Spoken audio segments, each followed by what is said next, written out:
ప్రపంచ చరిత్రలో ఎప్పటికీ గుర్తుండిపోయే అత్యంత భీకరమైన సంఘర్షణల్లో ఒకటి ఇజ్రాయెల్ పాలస్తీనా యుద్ధం. 2023 అక్టోబర్ 7న మొదలైన ఈ యుద్ధానికి ఇప్పుడు 2 ఏళ్లు. ఈ మారణ హోమంలో లక్షలాది మంది నిరాశ్రయులయ్యారు, వేలాది మంది ప్రాణాలు కోల్పోయారు. ఇక ఈ పోరు కేవలం గాజాకే పరిమితం కాలేదు, మధ్య ప్రాచుర్యమంతటా విస్తరించింది. అయితే ఇప్పుడు ఈ యుద్ధం ముగింపు దశకు చేరుకున్నట్టు కనిపిస్తుంది. అసలు ఈ యుద్ధానికి మూలాలేంటి? ఇరు దేశాలకు జరిగిన నష్టం ఎంత? మధ్యలో చోటు చేసుకున్న ట్విస్టులేంటి? ట్రంప్ జోక్యం ఎంతవరకు పనిచేసింది? Let's watch the story. Israel పాలస్తీనా మధ్య యుద్ధం గురించి తెలుసుకోవాలంటే మనం చరిత్ర లోతుల్లోకి వెళ్ళాలి. శతాబ్దాల నాటి గాయాలను, దశాబ్దాలుగా జరుగుతున్న ఘర్షణలు ఏంటో తెలుసుకోవాలి. ఇజ్రాయెల్ పాలస్తీనా మధ్య యుద్ధం ఒక్క రోజుతో మొదలైంది కాదు. దీని మూలాలు వందల ఏళ్ల క్రితం ఉన్న ఆధునిక సంఘర్షణకు కొన్ని దశాబ్దాల చరిత్ర ఉంది. అయితే 1948లో ఇజ్రాయెల్ ఆవిర్భవించినప్పటి నుంచి ఈ రెండు దేశాల మధ్య భూ పంపకాలపై వివాదం వచ్చింది. మరీ ముఖ్యంగా 1967 యుద్ధం తర్వాత ఇజ్రాయెల్ వెస్ట్ బ్యాంక్, తూర్పు జెరూసలేంను ఆక్రమించుకుంది. సో ఇలా ఆక్రమించుకోవడం ద్వారా ఇది పాలస్తీనియన్లలో తీవ్ర ఆగ్రహాన్ని కలిగించింది. దీనికి తోడు 2007 నుండి ఇజ్రాయెల్ గాజా స్ట్రిప్ను పూర్తిగా దిగ్బంధించింది. ఇది ఇక్కడి ప్రజల జీవితాన్ని అస్తవ్యస్తం చేస్తుంది. హమాస్ లాంటి మిలిటెంట్ గ్రూపుల ప్రతీకారేచ్ఛకు ఆజ్యం పోసినట్టయింది. అయితే 2023లో జరిగిన ఈ ఘర్షణలు పూర్తి స్థాయి యుద్ధానికి దారితీశాయి. అయితే 2023 అక్టోబర్ 7న ఇజ్రాయెల్పై హమాస్ చేసిన మెరుపు దాడి ఆ రెండు దేశాల చరిత్రనే కాదు, మధ్యప్రాచ్య భౌగోళిక ముఖ చిత్రాన్నే మార్చేసింది. ఆ దాడికి ప్రతీకారంగా గాజాను భూస్థాపితం చేసేందుకు ఇజ్రాయెల్ భీకర యుద్ధానికి దిగింది. 2023 అక్టోబర్ 7 శనివారం. ఇది ఇజ్రాయెల్ చరిత్రలో అత్యంత చీకటి రోజు.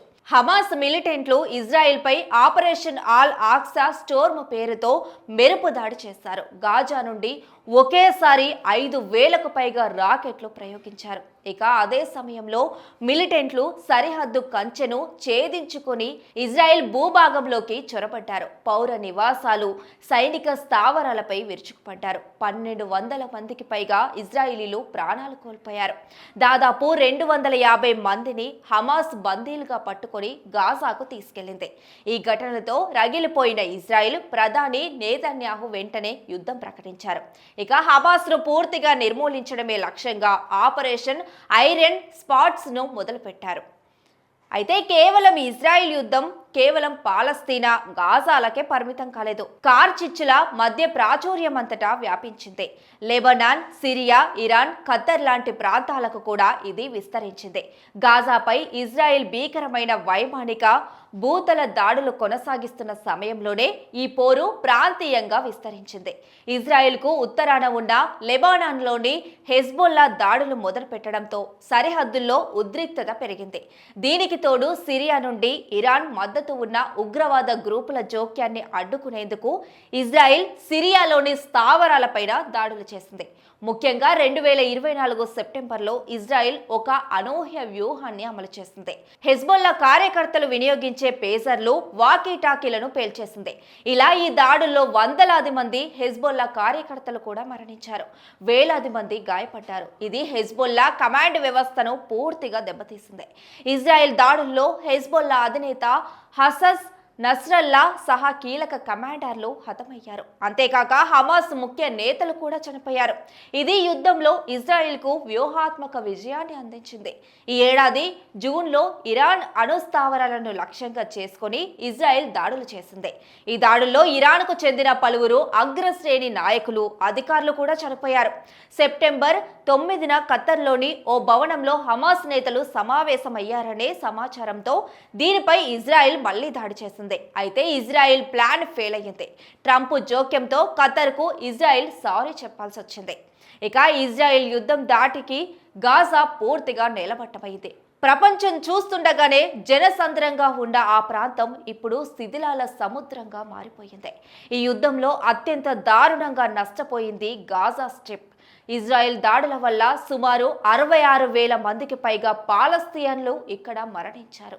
వీళ్ళలో ఎక్కువ మంది సాధారణ ప్రజలే. చనిపోయిన వాళ్ళలో పిల్లలే అధికంగా ఉన్నారు. గాజాలోని 70% పైగా నివాస భవనాలు, ఆసుపత్రులు, మౌలిక సదుపాయాలు పూర్తిగా ధ్వంసమయ్యాయి. 23 లక్షల మంది నివసిస్తున్న ఈ ప్రాంతంలో చాలా మంది నిరాశ్రయులయ్యారు. ఆహారం, నీరు, మందులు అందక ఆకలితో అలమటించారు. వ్యాధులు ప్రబలి చనిపోయారు. మానవతా సాయం అందించేందుకు ఎన్నో సంస్థలు ముందుకొచ్చినా ఇజ్రాయెల్ దాడుల వల్ల అవి సహాయం చేయలేకపోయాయి. ఇజ్రాయెల్ మాత్రం యుద్ధాన్ని ఆపే ప్రసక్తే లేదని తేల్చేసింది. అయితే 2 ఏళ్ల పాటు కొనసాగిన పోరు చివరకు దౌత్యపరమైన మలుపు తీసుకుంది. అమెరికా అధ్యక్షుడు డొనాల్డ్ ట్రంప్ స్ట్రాంగ్ వార్నింగ్ నేపథ్యంలో యుద్ధం చివరి దశకు చేరుకుంది. గాజాలో శాశ్వత పరిష్కారం కోసం ట్రంప్ 20 పాయింట్ల పీస్ ప్లాన్ను ప్రతిపాదించారు. ఈ ప్రణాళికకు ఇజ్రాయెల్ సహా పలు అరబ్ దేశాలు కూడా మద్దతు తెలిపాయి. అంతర్జాతీయ ఒత్తిడితో పాటు తమ ముఖ్య నేతలు చనిపోవడంతో హమాస్ కూడా తలొగ్గింది. అయితే బందీలను విడుదల చేసేందుకు కాల్పుల విరమణకు అంగీకారం తెలిపింది. తన పీస్ ప్లాన్ను హమాస్ ఒప్పుకోకపోతే పర్యవసనాలు తీవ్రంగా ఉంటాయని ట్రంప్ హెచ్చరించారు. దీంతో హమాస్ దిగజారక తప్పలేదు. ఈ పరిణామాల నేపథ్యంలో త్వరలోనే బందీలు విడుదలయ్యే అవకాశం ఉంది. అలాగే ఇజ్రాయెల్ కూడా వందలాది మంది ఖైదీలను విడుదల చేసేందుకు అంగీకరించింది. ఇక యుద్ధం ముగిసిపోతుందన్న వార్త ఆశాజనకంగా ఉన్న గాజాలో జరిగిన విధ్వంసం, కోల్పోయిన ప్రాణాలు, మిగిల్చిన గాయం మాత్రం చరిత్రలో నిలిచిపోతుంది. ఇప్పుడే అసలు సవాలు మొదలు కానుంది. యుద్ధం ఆగిపోయినా గాజా శిథిలాల నుంచి మళ్ళీ పుడుతుందా? పాలస్తీనా ప్రజలకు శాంతియుత భవిష్యత్తు సాధ్యమవుతుందా?